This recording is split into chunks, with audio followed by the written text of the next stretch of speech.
Hi everyone, ಎಲ್ಲರೂ ಹೇಗಿದ್ದೀರಾ? Hope ಎಲ್ಲರೂ ಚೆನ್ನಾಗಿದ್ದೀರಾ ಅಂತ ತಿಳ್ಕೊತ ಇವತ್ತಿನ ವಿಡಿಯೋನ ಶುರು ಮಾಡೋಣ.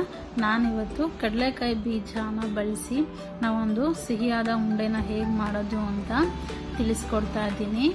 ಹಾಗೆ ಯಾರು ಮೊದಲನೇ ಬಾರಿಗೆ ನನ್ನ ಚಾನಲ್ನ ನೋಡ್ತಿದ್ದೀರಾ ಪ್ಲೀಸ್ ಸಬ್ಸ್ಕ್ರೈಬ್ ಮಾಡ್ಕೊಳ್ಳಿ. ಹಾಗೆ ಪಕ್ಕದಲ್ಲಿ ಕಾಣೋ ಬೆಲ್ಲೈಕನ್ನ ನೀವು ಪ್ರೆಸ್ ಮಾಡಿದಾಗ ನಾನು ಮಾಡೋ ಎಲ್ಲ ಅಡುಗೆ ನೋಟಿಫಿಕೇಷನ್ಸು ನಿಮಗೆ ತಲುಪುತ್ತೆ.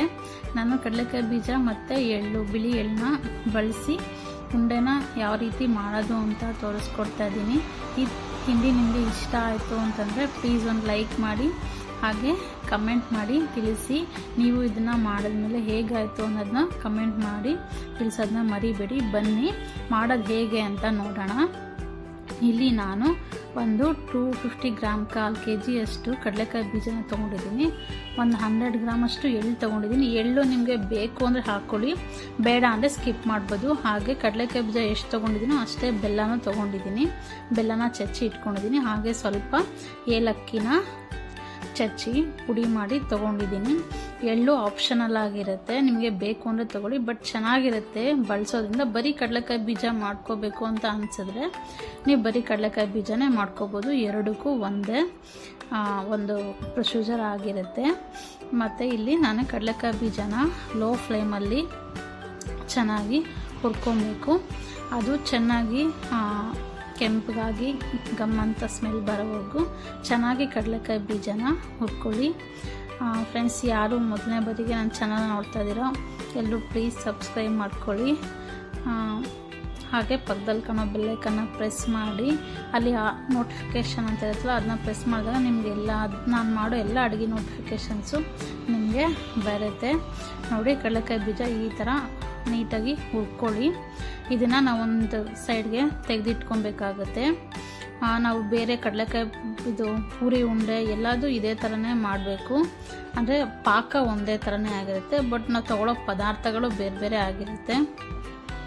ಕಡಲೆಕಾಯಿ ಬೀಜ ಹುರ್ಕೊಂಡ್ಮೇಲೆ ಬಿಳಿ ಎಳ್ಳು ತೊಗೊಂಡಿದ್ನಲ್ಲ, ಆ ಎಳ್ಳನ್ನು ಸ್ವಲ್ಪ ಸಣ್ಣ ಉರಿಲೇ ಇಟ್ಕೊಂಡು ಅದು ಚಿಟಪಟ ಅಂತ ಸಿಡಿಯೋ ತನಕ ಅದನ್ನು ಚೆನ್ನಾಗಿ ಹುರ್ಕೊಬೇಕು.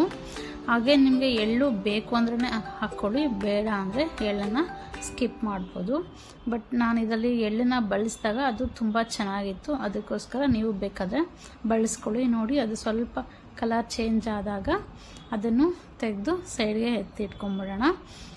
ಮತ್ತು ಕಡಲೆಕಾಯಿ ಬೀಜ ಸ್ವಲ್ಪ ತಣ್ಣಗಾಗಬೇಕು, ಅದು ಸಿಪ್ಪೆ ಎಲ್ಲ ತೆಗೆಯೋದಕ್ಕೋಸ್ಕರ. ಬೀಜ ತಣ್ಣಗಾದ್ಮೇಲೆ ಅದನ್ನು ಸಿಪ್ಪೆನೆಲ್ಲ ತೆಗೆದು ಎರಡನ್ನೂ ಸಪ್ರೇಟ್ ಮಾಡಿ, ಕಡಲೆಕಾಯಿ ಬೀಜ ಮತ್ತು ಅದರ ಸಿಪ್ಪೆನ ಚೆನ್ನಾಗಿ ಕೈಯಿಂದ ಈ ಥರ ಸ್ಮ್ಯಾಶ್ ಮಾಡಿ ಅದನ್ನ ಕೇರಿ ಇಟ್ಕೊಂಡ್ರೆ ಸಿಪ್ಪೆ ಎಲ್ಲ ಸೈಡ್ಗೆ ಹಾಕಿರ್ಬೋದು.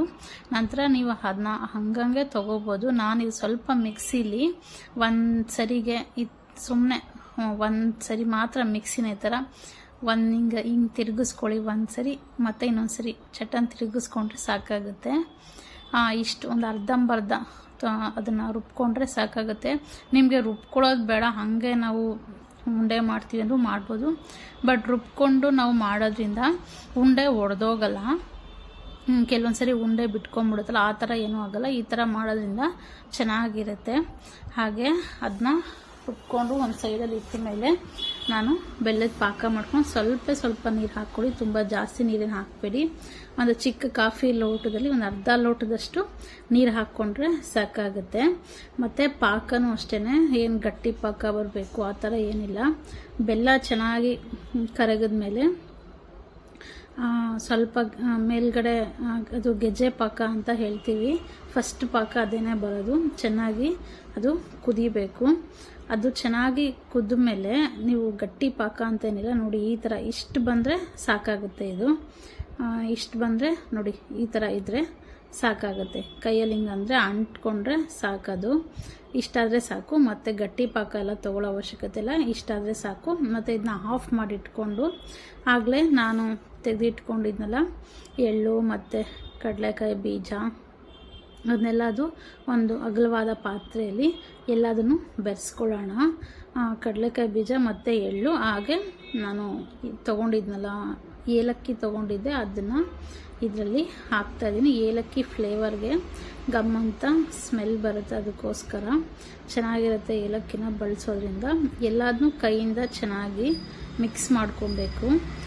ಎಲ್ಲ ಪದಾರ್ಥಗಳು ಚೆನ್ನಾಗಿ ಮಿಕ್ಸ್ ಆದಮೇಲೆ ನಾವು ತೆಗೆದಿಟ್ಕೊಂಡಂತಹ ಪಾಕನ, ಫುಲ್ ಪಾಕ ಹಾಕಬೇಡಿ, ಅರ್ಧ ಪಾಕ ಹಾಕಿ ಆಮೇಲೆ ಫುಲ್ ಪಾಕ ಹಾಕಿದ್ರೆ ಮತ್ತೆ ಪಾಕ ಬೇಕಾಗುತ್ತೆ. ಯಾಕಂದರೆ ಇದು ಬಿಸಿ ಇದ್ದಾಗಲೇ ಉಂಡೆ ಕಟ್ಕೊಂಡ್ಬಿಡ್ಬೇಕು. ನಾವು ಅದು ಆರೋದ್ಮೇಲೆ ಕಟ್ಟೋದಕ್ಕೆ ಆಗೋದೇ ಇಲ್ಲ. ಅದಕ್ಕೋಸ್ಕರ ಅರ್ಧ ಪಾಕ ಉಳಿಸಿಟ್ಕೊಂಡು ಇದನ್ನು ಚೆನ್ನಾಗಿ ಕಲಿಸ್ಬೇಕು. ಇಬ್ಬರಿದ್ರೆ ಅಂತೂ ಬೇಗ ಆಗುತ್ತೆ, ಒಬ್ಬರೇ ಅಂದರೆ ಆರೋಗ್ಬಿಡುತ್ತೆ.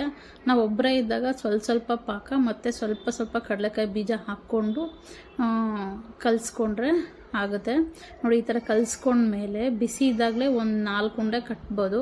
ಮತ್ತೆ ಆರೋಗ್ಬಿಡುತ್ತಲ್ಲ, ಆವಾಗ ಮತ್ತೆ ಪಾಕನ ಬಿಸಿ ಮಾಡಿಕೊಂಡು ಅದರಲ್ಲಿ ಸೇರಿಸ್ಕೊಂಡು ಮತ್ತೆ ಉಂಡೆ ಕಟ್ಕೊಳ್ಳಿ. ಕೈ ಬಿಸಿ ಆಗುತ್ತೆ ನನಗೆ, ಸ್ವಲ್ಪ ಕೈನ ನೀರಿಂದ ತೇವ ಮಾಡ್ಕೊಳ್ಳಿ, ತೊಂದರೆ ಏನಿಲ್ಲ. ಆವಾಗವಾಗ ಮಧ್ಯದಲ್ಲಿ ಕೈಗೆ ನೀರು ಹತ್ಕೊಂಡ್ರೆ ಉಂಡೆ ಕಟ್ಬೋದು. ಪಾಕನೂ ಅಷ್ಟೇ, ಸ್ವಲ್ಪ ಉಳಿಸಿರ್ತಿರಲ್ಲ ಮತ್ತೆ